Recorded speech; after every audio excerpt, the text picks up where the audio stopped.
ನಮಸ್ಕಾರ ವೀಕ್ಷಕರೇ, ನೀವು ನೋಡ್ತಾ ಇದ್ದೀರಾ north first. Belagavi smart city ಆಗಬೇಕು ಅಂತೇಳಿ ಕೇಂದ್ರ ಸರ್ಕಾರದ ವತಿಯಿಂದ ಒಂದು ಮಹತ್ವಾಕಾಂಕ್ಷಿ ಯೋಜನೆಯನ್ನು ಜಾರಿಗೆ ತಂದು ಬೆಳಗಾವಿಯಲ್ಲಿ ಏನು ಕಾಮಗಾರಿಗಳನ್ನು ಆರಂಭಿಸಲಾಯಿತು. ಆದರೆ ಬಹುತೇಕ ಕಾಮಗಾರಿಗಳು ಎಲ್ಲವೂ ಸಹ ಕಳಪೆ ಮಟ್ಟದ್ದಾಗಿದೆ ಎಂಬ ಆರೋಪ ಕೇಳಿ ಬರ್ತಾ ಇತ್ತು. ಇದರ ಮಧ್ಯೆ ಎಂಬುದಕ್ಕೆ ಮತ್ತು ಯಾವ ರೀತಿ ಅಧಿಕಾರಿಗಳ ನಿರ್ಲಕ್ಷ್ಯದಿಂದ ಜನರ ತೆರಿಗೆ ದುಡ್ಡು ಪೋಲಾಗ್ತಿದೆ ಎಂಬುದಕ್ಕೆ ಸ್ಪಷ್ಟ ನಿರ್ದೇಶನ. ಅಂದರೆ ಬೆಳಗಾವಿಯ ವ್ಯಾಕ್ಸಿನ್ ಡಿಪೋ ಬಳಿ ಇರುವಂತಹ ಸ್ಮಾರ್ಟ್ ಸಿಟಿ ಕಾಮಗಾರಿಯಡಿ ಏನು ಹಲವು ಯೋಜನೆಗಳನ್ನು ಕೈಗೊಳ್ಳಲಾಗಿತ್ತು.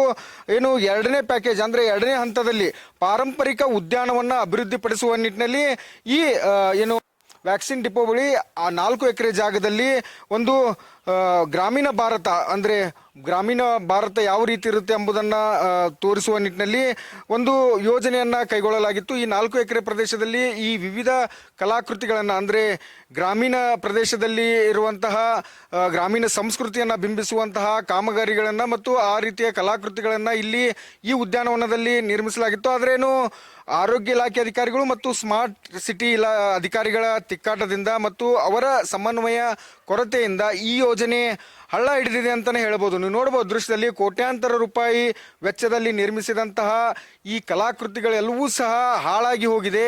ಒಂದು ರೀತಿ ಇದು ಅನೈತಿಕ ಚಟುವಟಿಕೆಗಳ ತಾಣವಾಗಿಯೂ ಸಹ ಏರ್ಪಟ್ಟಿರುವಂಥದ್ದು.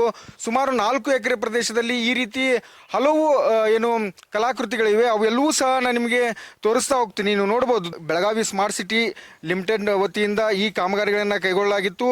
ಬಯಲು ರಂಗಮಂದಿರ, ಮಕ್ಕಳ ಉದ್ಯಾನ, ನವಗ್ರಹ ಉದ್ಯಾನ, ರಾಶಿ ಉದ್ಯಾನ, ಗ್ರಾಮೀಣ ಭಾರತ, ಇತರೆ ಮೂಲಭೂತ ಸೌಕರ್ಯ, ಈ ರೀತಿ ಹಲವು ಯೋಜನೆಗಳನ್ನು ಕೈಗೊಳ್ಳಲಾಗಿತ್ತು. ಆದರೆ ಪ್ರಮುಖವಾಗಿ ಈ ವ್ಯಾಕ್ಸಿನ್ ಡಿಪೋದಲ್ಲಿ ಏನು ಈ ಕಾಮಗಾರಿಯನ್ನು ಕೈಗೊಳ್ಳಲಾಗಿತ್ತು. ಗ್ರಾಮೀಣ ಭಾರತ ಅಂತ ಏನು ಯೋಜನೆಗೆ ಹೆಸರು ಕೊಟ್ಟು ಇಲ್ಲಿ 4 ಎಕರೆ ಪ್ರದೇಶದಲ್ಲಿ ಗ್ರಾಮೀಣ ಸಂಸ್ಕೃತಿಯನ್ನು ಬಿಂಬಿಸುವಂತಹ ಕಲಾಕೃತಿಗಳನ್ನು ನಿರ್ಮಿಸಲಾಗಿತ್ತು. ಅವೆಲ್ಲವೂ ಸಹ ಹಾಳಾಗಿ ಹೋಗ್ತಾ ಇದೆ. ಏನು ನೋಡ್ಬೋದು ದೃಶ್ಯದಲ್ಲಿ ಯಾವ ರೀತಿ ಜನರ ತೆರಿಗೆ ದುಡ್ಡು, ಇದು ಏನು ಯಾರೂ ಸಹ ಸ್ವಂತ ಖರ್ಚಿನಲ್ಲಿ ಮಾಡಿದಂತಹ ಕೆಲಸ ಅಲ್ಲ. ಇಲ್ಲಿ ಜನರ ತೆರಿಗೆ ದುಡ್ಡಿನಿಂದ ಬಂದಂತಹ ಯೋಜನೆ ಯಾವ ರೀತಿ ಹಳ್ಳ ಹಿಡಿದು ಹೋಗ್ತಿದೆ. ಈಗಾಗಲೇ ಸ್ಮಾರ್ಟ್ ಸಿಟಿ ಇಲಾಖೆಯ ಅಧಿಕಾರಿಗಳಿಗೆ ಬೆಳಗಾವಿ ಜಿಲ್ಲಾ ಉಸ್ತುವಾರಿ ಸಚಿವ ಸತೀಶ್ ಜಾರಕಿಹೊಳಿ ಅವರು ಸಹ ಸ್ಪಷ್ಟನೆಯನ್ನು ಕೇಳಿದ್ದಾರೆ.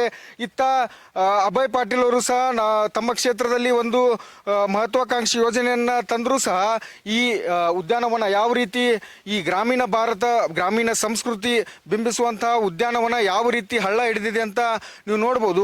ಏನು ಈ ಅಧಿಕಾರಿಗಳ ಸಮನ್ವಯ ಕೊರತೆಯಿಂದ ಮತ್ತು ಜನಪ್ರತಿನಿಧಿಗಳ ನಿರ್ಲಕ್ಷ್ಯದಿಂದ ಈ ಜನರ ತೆರಿಗೆ ದುಡ್ಡಿನಲ್ಲಿ ಕೈಗೊಂಡಂತಹ ಯೋಜನೆ ಈ ರೀತಿ ಹಾಳಾಗ್ತಾ ಇರುವುದಕ್ಕೆ ಒಂದು ಸ್ಪಷ್ಟ ನಿದರ್ಶನ ಅಂತ ಹೇಳ್ಬೋದು. ನಿರಂತರ ಸುದ್ದಿಗಳಿಗಾಗಿ north first Kannada channel subscribe ಮಾಡಿ, ಶೇರ್ ಮಾಡಿ. ನಿಮ್ಮ ಬೆಂಬಲವೇ ನಮಗೆ ಶಕ್ತಿ. ನಾರ್ತ್ ಫಸ್ಟ್, ಉತ್ತರ ಕರ್ನಾಟಕದ ಆವಾಜ್.